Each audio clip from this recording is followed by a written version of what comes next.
আজকে এই ভিডিওতে আমি আলোচনা করতে যাচ্ছি যে ছাগল ও গরুর অর্থাৎ পশুপালনের উপরে অসুখ বিসুখ হওয়া, যেটা নিয়ে সবাই আতঙ্কিত থাকে বা ভয় পায়। কারণ তোমরা হয়তো দীর্ঘদিন ধরে ছাগল বা গরু পালন করছো, কিন্তু তোমাদের অভিজ্ঞতা সৃষ্টি হচ্ছে না। তো আমি আমার সেই অভিজ্ঞতা থেকে, যে আমি 8 বছর ধরে পালন করছি, কিন্তু আমার ছাগল বা গরুর বলতে গেলে সাধারণ যে অসুখগুলো সেগুলো হয় না। সাধারণ অসুখ বলতে সর্দি, জ্বর, পেট ব্যথা, পাতলা পায়খানা, এই যে অসুখগুলো, এগুলোর সাধারণ কিছু কারণ আছে। বিশেষ করে যেটা ভয়ঙ্কর অসুখ ছাগলের ক্ষেত্রে ধরো যে পিপিআর অর্থাৎ এটার লক্ষণ হচ্ছে তোমার, আচ্ছা আমি এই ভিডিওতে আলোচনা করব যে কি করলে তোমাদের ছাগল বা গরুর কোনো রকমের অসুখ বিসুখ হবে না, সেটা নিয়ে আমি আলোচনা করবো। যে এই কাজগুলো যদি করতে পারো তাহলে কিন্তু কোনো রকম অসুখ হবে না, সেটা নিয়ে আলোচনা করছি। তো এদের প্রধান 6টা কারণ আছে ছাগলের অসুখ বিসুখ হওয়ার। প্রধান কারণ হচ্ছে, একটা হচ্ছে গরমের সময় অতিরিক্ত গরম লাগা। মানে খেয়াল রাখতে হবে যে আমরা যে জায়গায় থাকতে পারবো না গরমে, তাদেরকে সেই জায়গায় রাখতে হবে না, তাহলে কিন্তু গরমের কারণে যে অসুখটা সেটা হবে না। গরমের কারণে অনেক অসুখ হতে পারে, বিশেষ করে সর্দি, জ্বর, নাকে কাশি হতে পারে, তারপরে পাতলা পায়খানা হতে পারে। এগুলো হচ্ছে গরমের কারণে সাধারণত হয়ে থাকে। এগুলোই যদি চিকিৎসা করা না হয় বা প্রতিরোধ করার ব্যবস্থা না করা হয়, তাহলে এটাই বেশি ভয়ঙ্কর আকার ধারণ করে। আর হচ্ছে অতিরিক্ত ঠান্ডা লাগা। ঠান্ডার সময় তাদেরকে খেয়াল রাখতে হবে যে আমরা যখন কাপড় চোপড় পরবো তাদেরকেও কিন্তু সেইভাবে ব্যবস্থা করতে হবে। হয় তাদের কারির বিছানা তো অবশ্যই করতে হবে, মাচা তো অবশ্যই দরকার। মাচা যদি নাও হয় কয়েকটা ছাগলের জন্য, কিন্তু তাদের জায়গাটা যেন ভিজে না যায় পেচ্ছাপ করার পরে, সেইভাবে খেয়াল করতে হবে। হয়তো কারি পাতে দিলা, নিচে চটের বস্তা দিলা, সেক্ষেত্রে প্রতিদিন চটের বস্তাটা পরিষ্কার করতে হবে এবং কারিটাকে শুকাতে হবে। সবথেকে ভালো হচ্ছে মাচা, কারণ ছাগলের হচ্ছে উত্তম জায়গা হচ্ছে মাচা। মাচা করলে কী হচ্ছে, পেচ্ছাপটা নিচে পড়ে যায়, উপরে কারিটা খড়টা শুকনো থাকে। তবুও ঠান্ডার সময় কিন্তু তাদেরকে ঘরটাকে চারিদিক থেকে পলিথিন দিয়ে বদ্ধ করতে হবে। বদ্ধ না করলে কিন্তু ঠান্ডা ঢুকবে। আর যদি কম ছাগল হয় তাহলে তোমরা এই চটের বস্তা পরিয়ে দিতে পারো। আমার এখানে ভিডিও দেওয়া আছে কেমন করে ছাগলের জামা বানাবা, সেটা দেখে নিতে পারো। কারণ চটের বা কাপড়ের জামা বানিয়ে তোমরা সেটাকে পরিয়ে দিলে বাইরে যত ঠান্ডা পড়ে যাক কিচ্ছু হবে না। ওটা ভালো করে পরিয়ে দাও, পেচ্ছাপ পায়খানা করলে জামাটা ভিজবেও না।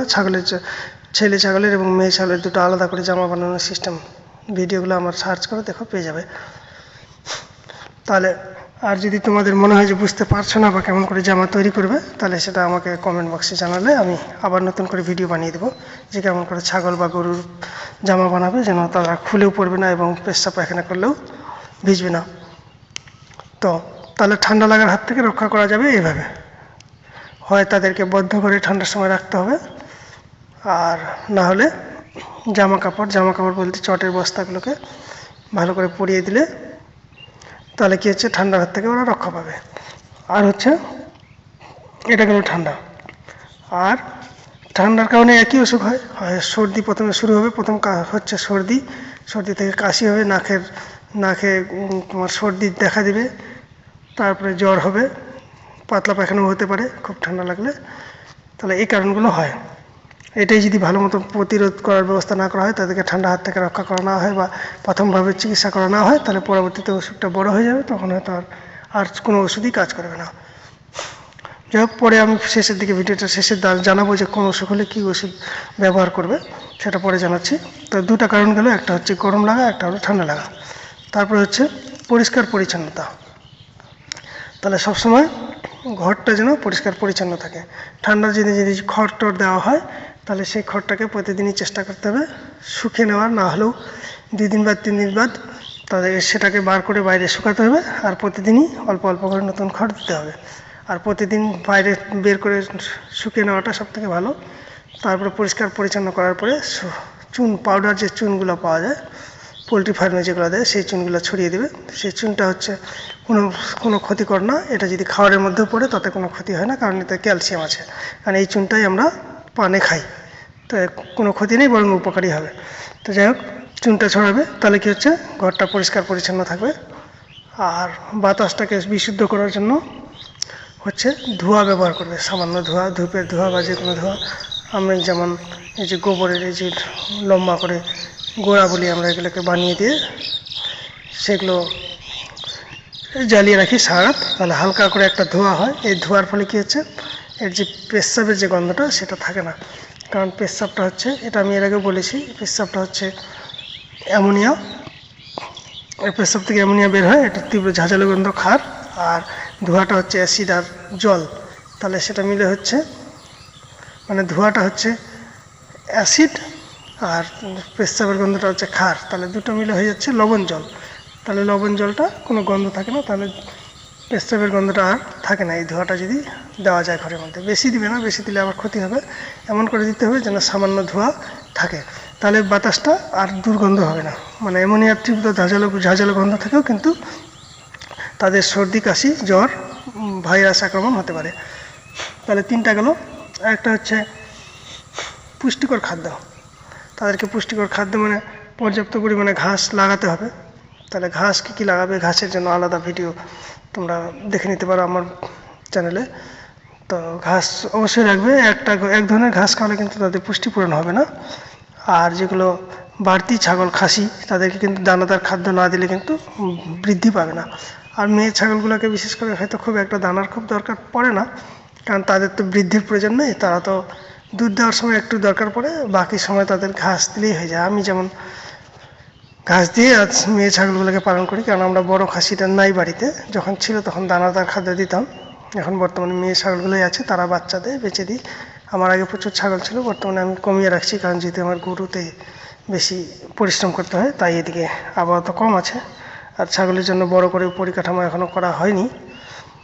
আগে অনেকগুলো ছিল, 40-50টা থাকতো, এখন বর্তমানে কম রাখছি আমি, তবে বাড়িয়ে নেবো আবার। তো যাই হোক, তাহলে কী হচ্ছে, পরিষ্কার পরিচ্ছন্ন। তাহলে পরিষ্কার পরিচ্ছন্ন রাখার নিয়ম হচ্ছে ঝাড় দিয়ে এখানে চুন ছিটিয়ে দিতে হবে। এটা গেল পরিষ্কার পরিচ্ছন্ন রাখার ব্যাপার। এবারে আসি কৃমি। 3 মাস পর পর কৃমি নাশ করতে হবে। 3 মাস পর পর তাদেরকে কৃমি রোধক ওষুধ, যেমন ধরো মোটামুটি এক মাস বয়স হলে, 1 মাসের বাচ্চা বা 15 দিনের বাচ্চা হলে তাদেরকে কৃমির ওষুধ না দিয়ে তাদেরকে সবথেকে ভালো হচ্ছে নিম পাতার জলটাকে খাওয়ানো। নিম পাতাটাকে জলে ফুটিয়ে নেবে, সেই জলটা ঠান্ডা করে সেটাকে যদি মোটামুটি 10 ml 15 ml করে দেওয়া যায়, দুধ খাওয়ার একটু গ্যাপ দিয়ে আর কি, যেন ওটা খাওয়ানোর পরে আর দুধ না খায়, মানে মোটামুটি 1 ঘন্টা গ্যাপ দিলে ভালো হয়।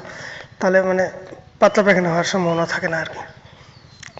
তাহলে কৃমি ওষুধ যদি আমরা নিম পাতার জল দিয়ে ব্যবহার করি, তাহলে কি হচ্ছে, বৃদ্ধিটা ঠিক থাকে। আর অনেক সময় ছোটোবেলায় কৃমি ওষুধ ব্যবহার করলে বৃদ্ধিটা একটু কমে যায় ছাগলের, ওই জন্য ছোটোবেলায় নিম পাতা ব্যবহার করাই ভালো। তো আরেকটা কথা হলো, ছাগলকে যদি তুমি নিয়মিত নিম পাতা খাওয়াতে পারো 7 দিন বা 15 দিন পর পর বা 1 মাস পর পর, তাহলে কৃমির ওষুধের আর প্রয়োজন পড়ে না। তাহলে এটা নিয়ম কি, কৃমির ওষুধের নিয়ম কি খাওয়ানোর, যে খাওয়ার মানে খালি পেট যেন থাকে। যেমন ধরো সন্ধ্যার সময় খাওয়ানোর পরে ঢুকিয়ে দেওয়া হলো ঘরে, তারপরে দীর্ঘক্ষণ মোটামুটি 12টার দিকে যদি আমরা নিম পাতা ঝুলিয়ে দিই ওরা যেখানে থাকে, তখন ওরা যদি ওই নিম পাতাটা খায়, অনেক ছাগল আছে নিম পাতা খায়, তাহলে তো কোনো ব্যাপার না, না খেলে সমস্যা। তখন হয়তো খেতেও থাকে, তখন খেতেও পারে, অনেকগুলো খায়। আমি তো অনেক সময় খাওয়াই এইভাবে ঝুলিয়ে দিলে, তারা যদি খায় তাহলে খালি পেটে নিম পাতাটা খেলে তাদের যে কৃমিটা সেটা ধ্বংস হয়ে যায়। এবং তারপরেও কয়েক ঘন্টা কোনো খাবার দেওয়া যাবে না, কারণ কৃমি ওষুধ খাওয়ানোর নিয়ম হচ্ছে খালি পেটে খাওয়াতে হবে। খাওয়ার 3-4 ঘন্টা পরে আবার ওষুধ খাওয়ানোর পরেও 3-4 ঘন্টা গ্যাপ দিয়ে খাবার দিতে হবে, তাহলে কৃমি ওষুধটা ভালো কাজ করে। তাহলে কৃমিগুলো পুরোপুরি ওই ওষুধটাই খাবে। আর নাহলে কৃমি ওষুধগুলো ওই খাদ্য পেয়ে গেলে ওরা আর খাদ্যটার মধ্যে লুকিয়ে যাবে এবং খাদ্যটা খেয়ে তারা বেঁচে যাবে। তো কৃমি গেল। তারপরে হচ্ছে, তাহলে কী কী কারণ হলো, কারণ হচ্ছে একটা হচ্ছে ঠান্ডা লাগা, গরম লাগা, তারপরে হচ্ছে মানে পুষ্টিকর খাদ্য, তারপরে হচ্ছে পরিষ্কার পরিচ্ছন্নতা আর কৃমি, আর একটা হচ্ছে বংশ। তার বংশগত যদি তাদের জন্মটা যদি খারাপ হয়, মানে তার যদি বংশটা খারাপ থাকে, যেমন ধরো আমরা যে পাঠাটা দিয়ে ব্রিডিং করাই, সে পাঠাটা যদি শক্তিশালী না হয় বা মাটা যদি খুব দুর্বল হয়, সেক্ষেত্রে তার বাচ্চাগুলো রুগ্ন হওয়ার সম্ভাবনাই বেশি। তাদেরকে হয়তো ভালো খাবার দিলেও বা তারা ঠিকঠাক খায় না বা বৃদ্ধি হয় না। তাহলে বংশ, তাহলে এই 6টা কারণ যদি ঠিকঠাক নিয়ম মানে ঠিকঠাক করে পালন করতে পারো তাহলে কিন্তু কোনো রকম অসুখ হবে না। বর্তমানে আমার যেমন ছাগলের এই যে চারিদিকে অনেকের ছাগল হচ্ছে, সর্দি জ্বর হয়ে যাচ্ছে, খুব ভয়ঙ্কর আকার ধারণ করছে, ভয়ে বিক্রি করে দিচ্ছে। তো তোমাদের অভিজ্ঞতা না হওয়ার আরেকটা কারণ হচ্ছে তোমরা ছাগলের যখন অসুখ হয় তখন ছাগলগুলোকে ভয়ে বিক্রি করে দাও, যে যা আসে তাই লাভ, যদি মরে যায় তাহলে গোটাটাই যাবে। আমি কিন্তু তা করি না, কারণ আমি এতটাই ভালোবাসি তাদেরকে, যে আমার ওদের প্রতি এতই ভালোবাসা নিজের সন্তানের মতন, যে তাদের অসুখ হলে আমি জান লাগিয়ে দিই, এই ওষুধ সেই ওষুধ, কী করলে কোনটা ওষুধে কীভাবে সারবে সেটা করার চেষ্টা করি। তারা হয়তো যদি সারাতে না পারি তবু আমার কোলেই মারা যায়, কিন্তু তবু আমি বিক্রি করি না।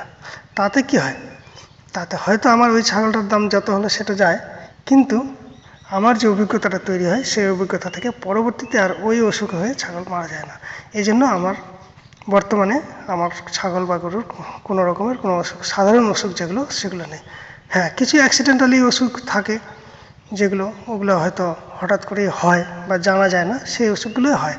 কিন্তু সাধারণত সচরাচর যে অসুখগুলো মানুষ যেগুলোর কারণে অনেকে ধরো খাটাল ছাগলের ফার্মে ওষুধ ধরে দীর্ঘদিন ধরো প্রচুর ছাগল একটার পর একটা মারা যায়, ভয়ে কম দামে পাইকার ডেকে বিক্রি করে দেয়। আমার ক্ষেত্রে কিন্তু সেটা হয় না, সেটা সুযোগই পায় না। কারণ অসুখ হওয়ার জন্য যে এই 6টা কারণ, সেই 6টা কারণের সুযোগই পায় না। সুযোগ না পেলে তা কেমন করে হবে? কারণ আমি গরম লাগতে দিই না, গরমের সময় তাদেরকে ফ্যানে বা খোলামেলা জায়গায় রাখি। আবার ঠান্ডার সময় যখনই আমরা নিজেরা সোয়েটার পরি, কম্বল পরি, তখন তাদের জামা বানিয়ে দিই, তাহলে ঠান্ডা লাগারও সুযোগ পায় না। পরিষ্কার পরিচ্ছন্ন করে চুন ঘরের মধ্যে ছিটিয়ে দিই। প্রতিদিন ধোয়া ব্যবহার করি। ধোয়া ব্যবহার করলে আরেকটা কারণ হচ্ছে মশাও দূর যায়, প্লাস তোমার মশাটাও দূরে যায়, প্লাস তোমার ধোয়ার বাতাসটা যে দুর্গন্ধ, পেচ্ছাপের যে দুর্গন্ধ, সেই দুর্গন্ধটাও থাকে না। তাহলে দুটো কারণ হয়। আর পুষ্টিকর খাদ্য, আমার যে ঘাস আছে, উপরন্ত ঘাস আছে, আমার ছাগল খেয়ে শেষ করতে পারে না, এত ঘাস আছে। তোমরা ঘাসের জন্য আমার ভিডিওগুলো দেখে নিতে পারো, বা প্রয়োজনে যদি মনে করে যে ঘাস চাষ করবে তাহলে কমেন্টে জানাতে পারো, আমি ব্যবস্থা করে দেবো বা বলে দেবো যে কোথায় পাবে কী ঘাস। আমার যেমন ঘাসটা আছে, একবার লাগিয়েছি, এটা যতদিন ইচ্ছা খালি সার জল দিতে হয়, আর কোনো দিন লাগানোর প্রয়োজন পড়ে না। বারবার ওই জমি চাষ করো, আবার বীজ কিনে আনো, বীজ গাছলো কিনা, বৃষ্টি হয়ে গেলো, কাদা হয়ে গেলো, হলো, ওগুলোর কোনো ঝামেলা নেই। খালি জল দাও, সার দাও, ও ঘাস কাটতে থাকো। তো ওই জন্য আমার কোনো দিন ছাগলের বা গরুর জন্য ঘাসের কোনো অভাব পড়ে না। অনেকে হয়তো ছাগল বা গরু পালন করে কাড়ি দিয়ে, খড় দিয়ে পালন করে,